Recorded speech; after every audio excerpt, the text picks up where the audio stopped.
मध्य प्रदेश छत्तीसगढ़ में मानसून की जोरदार दस्तक हो रही है। मध्य प्रदेश के 46 जिलों में आंधी बारिश का अलर्ट जारी किया गया है। छत्तीसगढ़ में बारिश और आकाशीय बिजली का अलर्ट जारी है। अगले 2 दिन तक बारिश और वज्रपात की संभावना है। एमपी में 2 से 4 दिनों में मानसून पूरे प्रदेश को कवर करेगा। छत्तीसगढ़ में 48 घंटों तक वर्षा की गतिविधियां बनी रहेंगी। एमपी में 60 किलोमीटर प्रति घंटे की रफ्तार से आंधी चलेगी। इस साल मध्य प्रदेश में सामान्य से कम बारिश हो सकती है। और ज्यादा जानकारी के साथ न्यूज है डिजिटल अनिरुद्ध जी हमारे साथ लाइव जुड़े हैं। सीधा रुख करते हैं। अनिरुद्ध जी, मध्य प्रदेश में कुछ जिलों में गरज चमक के साथ मानसून ने एंट्री ले ली है। और अगर हम आज सुबह राजधानी की बात करें, भोपाल की ही, तो सुबह भी मौसम काफी ज्यादा सुहावना था। कल रात को भी बहुत तेज बारिश हो रही थी। आपके पास क्या अपडेट है? मौसम वैज्ञानिक क्या कहते हैं? बात करें तो मध्य प्रदेश में आमतौर से 15 जून तक मानसून का प्रवेश हो जाता है, लेकिन इस बार मानसून लगभग 8 से 9 दिन लेट है। और जहां तक बात करें तो मौसम विभाग ने अलर्ट जारी किया है कि अगले 48 घंटों में पूरे मध्य प्रदेश में मानसून आ जाएगा, यानी बारिश की जो बूंदें हैं वो पूरे मध्य प्रदेश को तरबतर कर देंगी। और जहां तक बात करें तो मुंबई में पिछले 48 घंटों से लगातार बारिश हो रही है। और आमतौर पे मुंबई में जब बारिश होती है, तेज़ बारिश होती है, उसके 12 घंटे बाद मालवा निमाड़ अंचल जो मध्य प्रदेश का मुंबई और महाराष्ट्र से लगा हुआ क्षेत्र है, वहाँ बारिश होती है। और उसके बाद ये मानसून धीरे धीरे पूरे मध्य प्रदेश की तरफ बढ़ता है।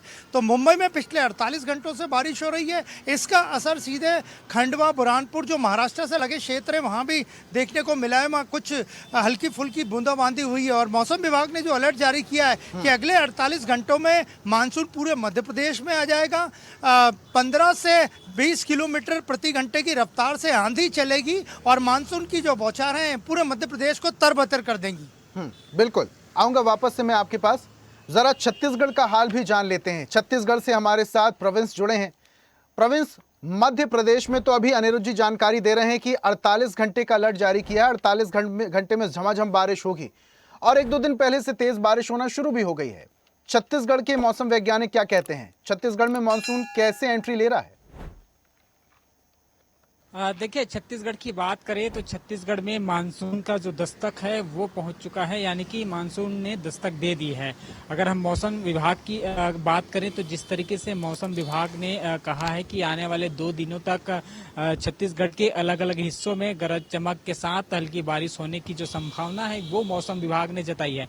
जिस तरीके से अगर छत्तीसगढ़ की अगर हम बात करें तो छत्तीसगढ़ को धान का कटोरा कहा जाता है। ऐसे में किसानों की जो चिंता थी बारिश को लेकर वो कहीं न कहीं अब दूर होते हुए नजर आ रही, क्योंकि हालांकि इस बार थोड़ी सी जो है मानसून आने में जो है छत्तीसगढ़ में देरी होगी, लेकिन छत्तीसगढ़ में अब मानसून ने जो है दस्तक दे दिया है। प्री मानसून जो है वो कहीं न कहीं दिखते हुए नजर आ रहा है। और अगले एक हफ्ता की अगर बात करूं पिछले एक हफ्ता की, तो पिछले एक हफ्ता में जो है राजधानी समेत कई अन्य इलाकों में जो है बारिश हुई है। और आने वाले समय में जिस तरीके से मौसम विभाग ने कहा है कि आने वाले 2 दिन यानी कि 48 घंटे तक कहीं न कहीं छत्तीसगढ़ के, चाहे वो बस्तर संभाग हो, चाहे बिलासपुर संभाग हो, सरगुजा संभाग हो, रायपुर संभाग हो, अलग अलग संभागों में जो है हल्की बारिश हो सकती है। खासतौर पर अब छत्तीसगढ़ के लोगों को गर्मी से कहीं न कहीं जो इजाफा है वो मिलता नजर आ रहा है, क्योंकि जो तापमान था वो 40 से 45 डिग्री जो जा रहा था वो अब जो है उस पर गिरावट हुई है। और लगभग अब हाईएस्ट जो तापमान है वो लगभग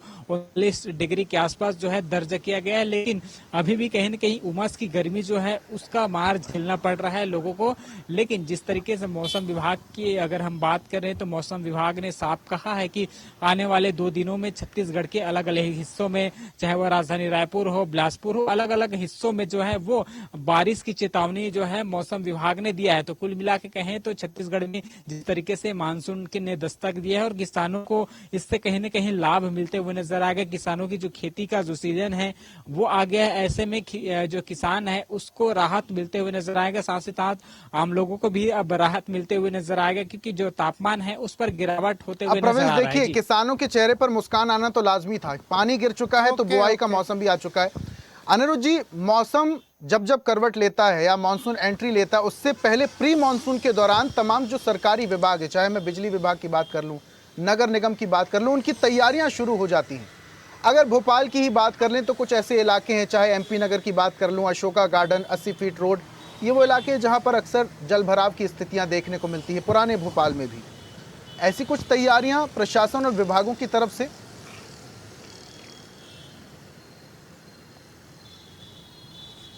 देखिए, जहाँ तक प्री मानसून की बात करें तो मध्य प्रदेश में लगभग 12 दिन पहले प्री मानसून की बौछारें पड़ चुकी थी, लेकिन उसके बाद फिर गर्मी का दौर शुरू हो गया और आने वाले समय में मानसून जब आएगा इसके लिए हालांकि नगर निगम ने अभी कोई विशेष निर्देश जारी नहीं किए, लेकिन महापौर मालती राय खुद नालों का निरीक्षण करने निकल चुकी हैं। इसके अलावा अगर बात करें तो हाल ही में पिछली कैबिनेट की बैठक में मुख्यमंत्री डॉक्टर मोहन यादव ने अपने सभी मंत्रियों से मानसून के पहले की गतिविधियों पर और मानसून के कारण आने वाली समस्याओं पर अनौपचारिक चर्चा कैबिनेट की बैठक के पहले की थी और इसमें यही निर्देश थे कि किस तरह मानसून से निपटा जाए, अगर कहीं कोई संकट या आता है तो किस तरह सुरक्षा एजेंसियों को या एनडीआरएफ की टीमों को या नगर निगम के महापौरों को क्या निर्देश कलेक्टरों को, कमिश्नर्स को दिए जाए।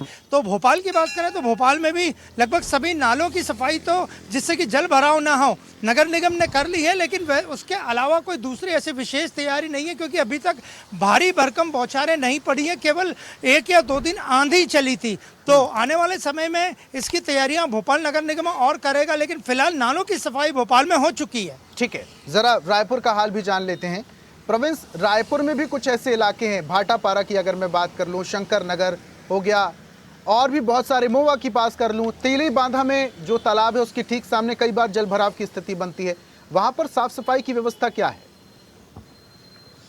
देखिए, अगर मैं राजधानी रायपुर की बात करूं तो राजधानी रायपुर की अगर मैं तेली बांधा की श्यामनगर जाने वाली रोड को अक्सर हर बरसात में जो है वो जल भराव की स्थिति सामना करना पड़ता है। जय स्तंभ चौक से लेकर घड़ी चौक तक की जो रोड है वहां जो है लगातार जल भराव की स्थिति बनती है। पंडरी मोवा जो ओवर ब्रिज है उस पर जो है नीचे कहीं न कहीं जल भराव की स्थिति बनती है। शंकर नगर तो शंकर कई ऐसे जगह हैं जहाँ की स्थिति मिला। राजधानी रायपुर में अनेक जो इलाका है, अलग जो कॉलोनियां हैं उस पर जल भराव की स्थिति जो है हर साल देखने को देखा जा सकता है। खासतौर पर जो रिहायशी इलाकों हैं उस पर कहीं न कहीं जल भराव की स्थिति हर बार उत्पन्न होती है। इसको लेकर लगातार जो है नगर निगम की जो टीम है वो निरीक्षण करते हुए नजर आ रही है। कुल महापौर जो है निरीक्षण करते हुए नजर आते हैं। इस बार उस समस्या से निदान पाने के लिए कहीं न कहीं जो और भी जो रणनीति है वो नगर निगम के द्वारा बनाई गई है कि इस बार जल भराव की स्थिति कम हो सके। क्योंकि देखिए, अगर हम बात करें तो जिस तरीके से जब बरसात होता है तब जो है रिहायशी इलाके की बात करें, थोड़ा मैदानी इलाकों की बात करें, साथ थोड़ा आउटर में कहीं कभी जल भराव की स्थिति बन जाती है। वो क्योंकि बारिश के ऊपर डिपेंड रहता है कि ज्यादा बारिश होने के कारण जो जल भराव की स्थिति है वो ज्यादा उत्पन्न होता है। ऐसे में कहीं न कहीं मुख्यमंत्री विष्णुदेव साय ने पिछले दिनों कहा था कि जो मानसून आने वाला है, ऐसे में कहीं न कहीं जो जल भराव की स्थिति है वो ना हो, इसको लेकर हम जो है अधिकारियों को जो है निर्देश देते हुए नजर आएंगे, ऐसा कर उन्होंने कहा था। लेकिन फिलहाल देखने वाली बात होगी कि अब जब छत्तीसगढ़ के में जिस तरीके से मानसून ने तो एंट्री कर लिया, मानसून के साथ बारिश जब स्टार्ट होगी तो कौन कौन इलाके हैं जहां जल भराव की स्थिति इस बार नहीं होने वाली है। क्योंकि हर बार जो है सरकार का और जो है नगर निगम की टीम कहती है कि जल भराव की स्थिति इस बार नहीं बनेगी, लेकिन हर बार हमने देखा है कि देखिए, हर बात पर सरकार को दोष देना ठीक भी नहीं है, क्योंकि कुछ जिम्मेदारी तो विभागों की भी बनती है। प्री मानसून के दौरान जो गिराव भवन होते हैं उनकी मरम्मत या तो पूरी तरीके से गिरा दिया जाता है या मरम्मत की जाती है। पेड़ों की छटाई करना, बिजली विभाग में जो तार लटके हुए हैं, जो खंभों में अर्थिंग आती है, उसको लेकर भी मरम्मत की जानी चाहिए। नगर निगम की बड़ी जिम्मेदारी होती है नालों की सफाई, नालियों की सफाई, सड़क मरम्मत, पैचिंग का काम। तो ये तमाम विभाग अगर अपनी जिम्मेदारी निभा लें तो नागरिकों को ज़्यादा समस्या बारिश में होगी नहीं। फिलहाल आप दोनों का हमारे साथ जुड़ने के लिए और तमाम जानकारियां देने के लिए बहुत बहुत धन्यवाद। तो अब मध्य प्रदेश और छत्तीसगढ़ में मानसून की एंट्री हो चुकी है, आंधी बारिश का अलर्ट जारी किया गया है। और ऐसी ही ताजा खबरों के लिए लाइक, फॉलो और यूट्यूब पर सब्सक्राइब कर बेल आइकन जरूर दबाइए और हर अपडेट के लिए विजिट कीजिए स्वदेशलाइव.com।